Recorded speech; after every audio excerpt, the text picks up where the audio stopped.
Welcome to Legal Nerds. I'm Jen Taub, and my co host Daniel Uhlfelder are welcoming two guests, both from Maryland, Julie Zebrak and Will Jawando. They are both delegates, and they will be at the convention in Chicago in 3 weeks.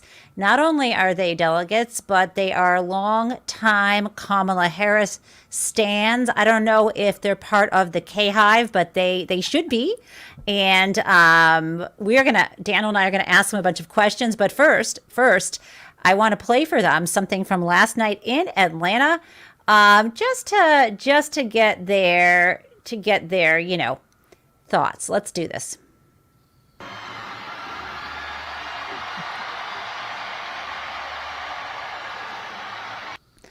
Hold on, I got one more, and then we'll be good.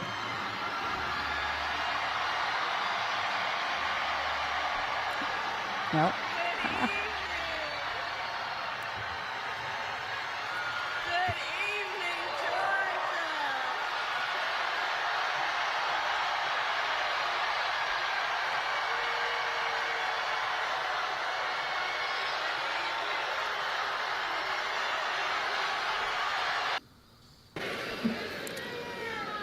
Well, Donald,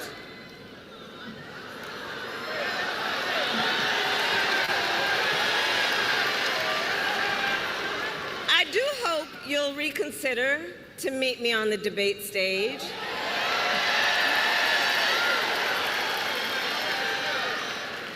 Because as the saying goes, if you've got something to say, say it to my face.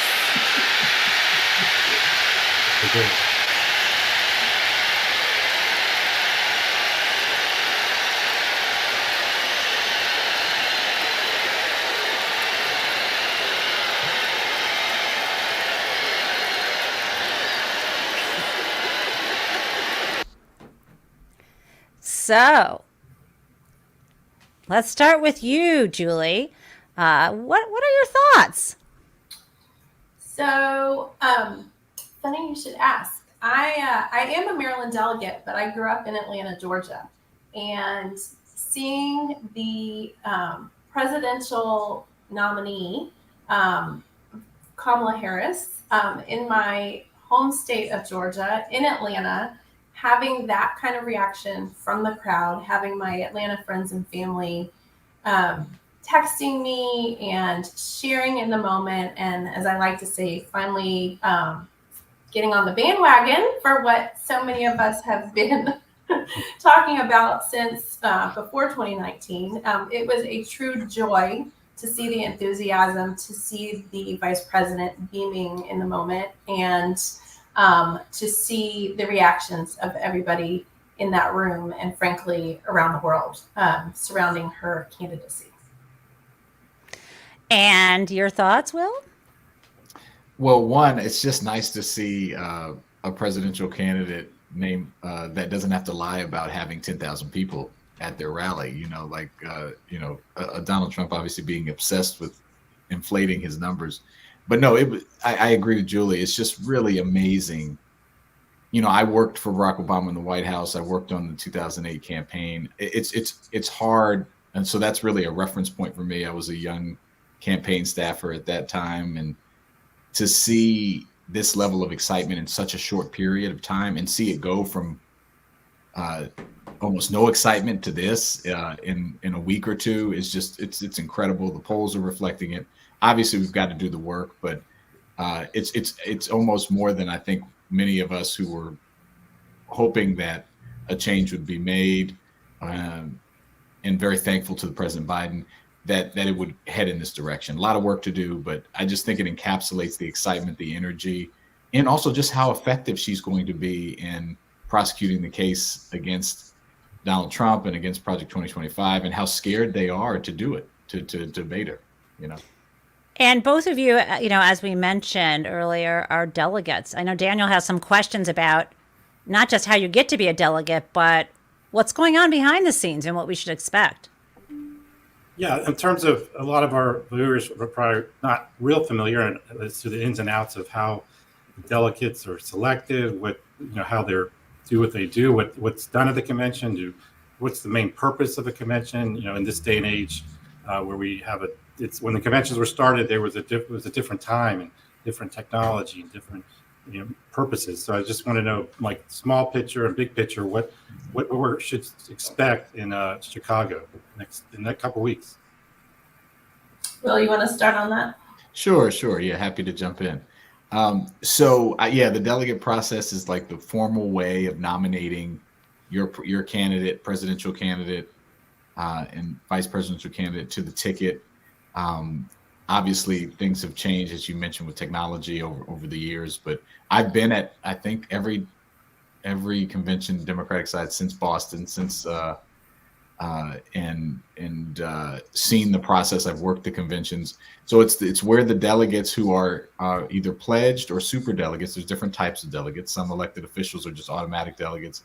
In our state, for example, there are differences in how you get the delegates. We elect our delegates in Maryland, and so Julie and I were on the ballot. We had to be asked to do it, or by the party and by Kamala Harris's team or herself. She actually did make some calls to people to ask them to be delegates, which was pretty cool. And then we went on the ballot in our primary, which was in May here, and we were elected by Democrats to be delegates. And our job, while we sign the loyalty pledge, is to go to the convention and select a presidential nominee. This will be a little different this year. We're going to be doing a virtual nomination process, but that's basically the high level. We are going to be nominating the presidential nominee for the Democrats to run for president of the United States, which will be Kamala Harris. And can I ask a follow-up question? So, using Maryland as an example, when you are on the ballot, does that also mean that in the Republican primary? So this would have been, did this take place during like the presidential primary? And so in the Republican primary, did they also elect delegates in the case, because if to go to the Republican convention, is that how that works as well? I don't know. I don't know their process. Okay. I actually don't know their process because we don't get the Republican ballot. Right. When we go, because we're a closed primary state. So when you show up, get the Democratic ballot. So I don't think that could be how it works, but I know that's how it works. You're both in the same county. So you and Julie, were you competing against each other? Like, how many people? There were like several people how many people in your county? I'm sorry. So it's done by population, obviously, but how many, are there zillions of people trying to get these two seats, or how did that work? So we had, there were, I think, 11 people on the ballot, and there were 10 people. You could pick up to 10 to vote for. Of the 11, 10 of us were committed Biden delegates. And one person on the ballot did not commit. She was undecided. And so, as Will may have heard me say before, everybody, the issue is that there's a list of 11 and you pick 10, and my last name is Zebrak. So I did some reaching out to my friends in the community to just say, make sure, I don't know how it's going to work, but make sure you hit the Z, turn to the page with the Z to check the box. So I think most people, I could be wrong, Will, correct me if I'm wrong, but most people I know don't pay close attention to checking those boxes. And so I did flag it for friends of mine to just be on the lookout, since there were 10 people out of 11 were going to be selected. So those 10 were asked to do it, right? Like, we were identified. Okay. We were asked to do it. The one person who wasn't just said, I want to be on the ballot. And so they were an uncommitted, and there were many other people that showed up to declare for Biden, but that weren't selected. So there's consultation with the state party and the campaign about who the delegates are. And so did it say you were a delegate for Biden-Harris or for Biden? Like, what did you commit to? I think it said Biden. It says Biden. Yeah, it says Biden. But one of the points I was making from the start, a couple of weeks ago, is that they are a team, right? Like, when you vote for president, you vote for president and vice president. They're a team. There's no option to vote for. It's not like back in the day when founding of our republic, when you could vote for a different vice president. And so they are really a team. They've done all their work together. So in my mind, I actually said Biden Harris, I think, when I posted about it, because it is their ticket. And, but I think officially it designates it as Biden.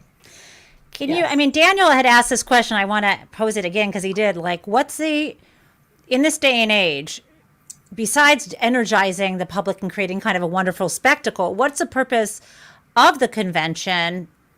I mean, you guys are voting, doing a virtual ballot beginning tomorrow, right? Or a roll call. So why do we even need you to show up in Chicago besides because it's fun? Don't diminish the fun, Jen. I know, I love fun.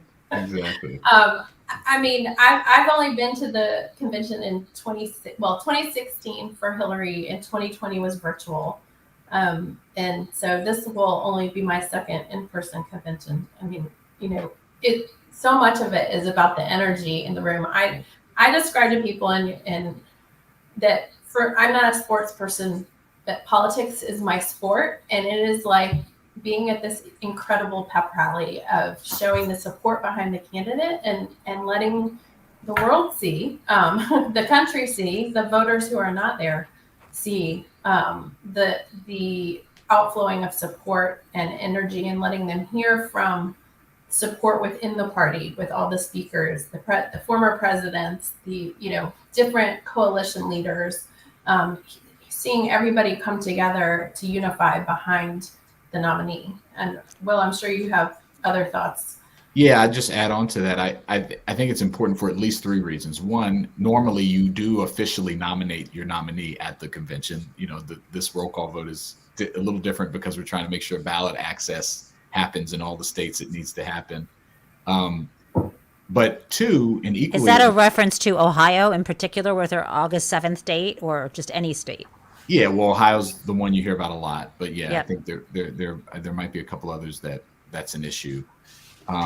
But two, you want to lay out the vision that you have in contrast for the country, as Julie was saying. Like, you want to say, here's who we are, here's what we are fighting for, and you get 4 days of coverage, wall to wall on cable, and even the locals pick it up and on all the social media outlets, so people know what you stand for.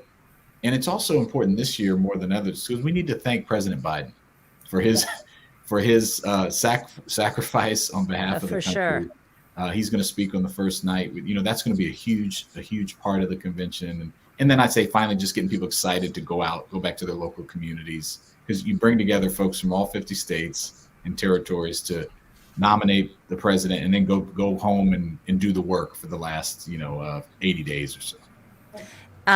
Were you shocked when he stepped down, Julie? I don't know if I would say I was shocked. It was a very hard few weeks for the president. It was a very hard few weeks for the party. I would say towards the end of that week, I had a feeling it was going to happen, and then got some mixed signals. So I think when he did come to that conclusion overnight on Saturday night and announcing it, Sunday, I did feel shocked at that moment, because I think I had sort of been on an emotional roller coaster about who was our candidate and what is happening, and waiting to move forward either with Joe as the nominee or with somebody else. And so I am forever grateful. I will say I was, I burst out crying out of just sadness for him and his family and having to come to that decision. And it was just such a, visceral reaction. Like, I just, feel for what an incredible public servant he's been and how he has carried so much on his own shoulders in his own personal life. And he has carried so much for us. And so, it was a day. Yeah, I think we all were very grateful that he came out immediately and endorsed Vice President Harris. And I guess we have the convention coming up, but I think there's something maybe a little earlier on from what we're hearing about who the vice president is going to select for her running mate. And I think there's a few people being mentioned as possible, contenders. So I'd love to hear if you all have any opinions on any of those folks, or why any one or the other would be, you think, an addition to the ticket that would help Kamala Harris get elected?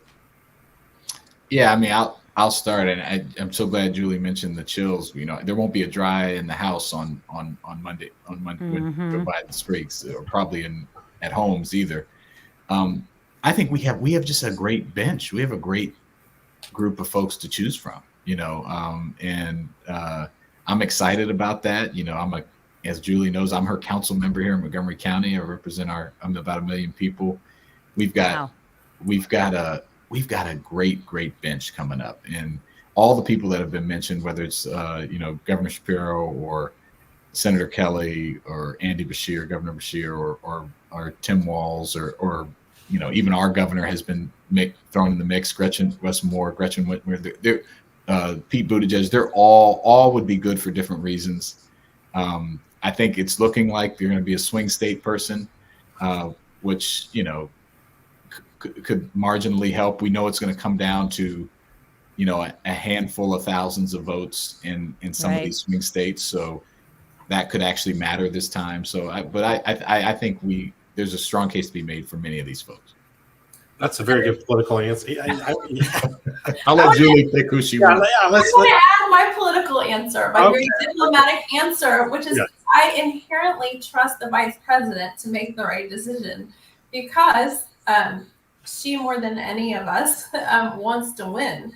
And so I think that whoever she chooses, one of the things that I think both Will and I can attest to is the authenticity of the vice president, her character, her relationship with Doug, which is on full display, her reactions when she meets with children, like all of these. She is a real person. She is authentic, and she is going to pick the person that compliments her and who she can have an authentic relationship with. And I trust her and her judgment on that. And it's funny because I've had a few people, I don't know about you, Will, but I've had a few people say to me, come on, who do you really want? And I'm like, we got Kamala. I really.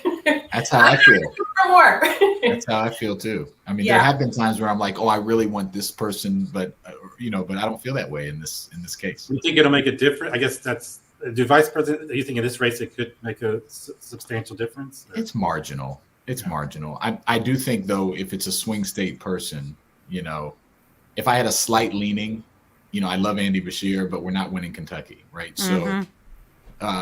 But he speaks to people outside, like when Al Gore was vice president, he didn't deliver Tennessee. So it doesn't really, so I think that balance, like sort of the regional balance, sometimes people want that, I think it's so interesting. Go ahead, Julie. I'm sorry. Oh, I was just to say, I love the idea of Andy or anybody with a Southern accent working in Georgia, where I'm from, which is, a purple state. I love that, that sound. I mean, Roy Cooper has withdrawn his name, so we'll, knock him out. But the idea that we have, an attractive Southern accent coming into Georgia and talking to people and working the room, that would be a good look. It'd be a good looking ticket. That'd be it would be a good looking ticket. You think he's got? Yeah, I agree. I'm in the South, and I think although Kentucky is not, we're going to win Kentucky, I think he could bring in the South and certain regions some, support that is definitely swing people where they should be. But I don't know. It doesn't sound like it doesn't sound like. Well, the youth vote too. I have a 20-year-old and a teenager, and they're kind of, and it's not even ageist. It's kind of like, move out of the way, people. Like, why are these people older than my grandparents running things still? Like, when is my generation going to be in charge? And they, my kid's like, to my oldest, to her, Kamala's old because she's, my age, right? But these other folks who are in their 40s, isn't Beshear in his 40s or the astronaut, because the astronaut's cool, but according to my kid, but like, obviously, then we don't have, people consider Arizona not to be the regional balance, which I think of Arizona as being totally a different state than California, but there are others who think no. So there's all these calculations, but I want to pivot for a moment, because we know whatever VP, whoever it is, is going to be a good choice because Kamala has good judgment. She's got to work with this person. She has to understand what the polls say, on and on and on. Any of them could be president. Any of them could match her well. Can we talk about the VP on the Republican ticket? Do we have to? I mean, he kind of creeps me out. Yeah, I mean, and the whole weird situation and how he's tripling down on his insults to childless people and cat women. And I want you guys to maybe predict for me whether you think Donald Trump will dump JD Vance, and if it will be difficult to do so. I mean, you don't know the rules. Obviously, we talked about this before, how the Republicans run things. But given that he runs the RNC, I bet he could change the rules around. So instead of like a rules question, just your observation, do you think what you're seeing that he's going to stick with Vance or find someone else? Julie? So I would not be surprised if he picked someone else. Number one, because Vance is hurting him right now. But number two, there's nothing that Donald Trump likes more than owning the news cycle. And so circumstances have changed since they spent, basically an entire week going after a candidate who is no longer running for president. And Right. they have walked out of Milwaukee feeling like they were walking on cloud nine, but the entire world has shifted and the dynamic has changed. And I wouldn't be surprised at all if he made a change simply to reclaim the cycle. Yeah, I agree with Julie. It's the thing that's probably been killing Donald Trump the most is that he's not the center of attention anymore, and he hasn't been able to revel in his, the horrible assassination attempt and play it up more. And JD Vance has not helped him the way that they anticipated. It may energize certain parts of the ultra, conservative base, people that were already going to vote for them.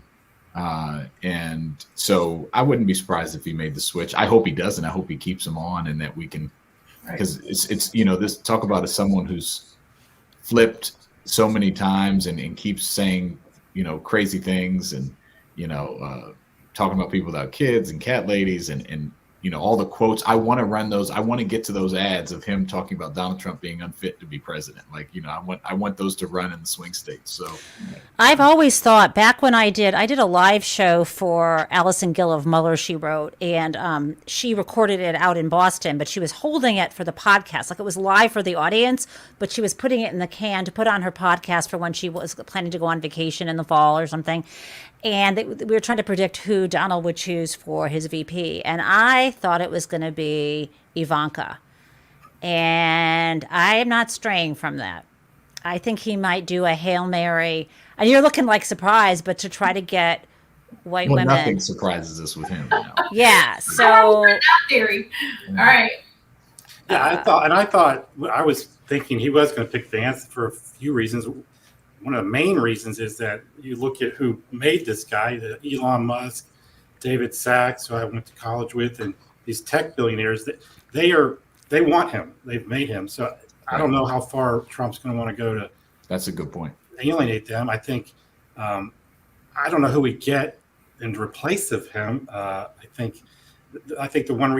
I think he would probably like to get rid of him. I think he doesn't like someone else getting more coverage than him, which has been the case so far. But I think one of the interesting things that's going to come out of this is whoever has the convention first. Like the Republicans had the convention first, and they thought President Biden was still running. I think that probably affected who he picked. I think they've even said that, and so this timing of these conventions is going to be a big part of what happens this year. Because let's say, who would they have picked? Would they pick differently if Kamala Harris? I don't know, but maybe not. But I think that it's good to go second, at least. I think in this case, we're going to be second. We're going to be get the news after the fact. So I'm not sure how that works normally in terms of the order. Maybe you all know who goes first in these. Well, I wish we could ask them, but we only have like a few seconds left. So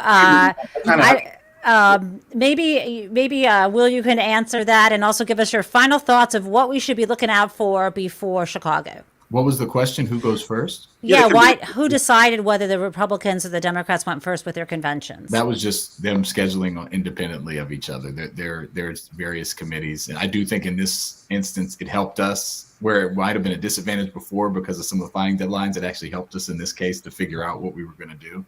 And then final thought would be, I think, I'm really excited. Normally being a delegate is always exciting. It's normally, we went from it being normally ceremonial to being super consequential to now we know the nominee and it's just going to be very exciting. So I think it's going to be an awesome time and really make a clear vision for Democrats and Vice President Harris and whoever nominee is comparing and contrasting to Donald Trump, J.D. Vance, the extremism of Project 2025. And Julie, your final thoughts about pre-Chicago. Pre-Chicago, I think that, one of the things that we have been hearing is that it is the prosecutor against the felon.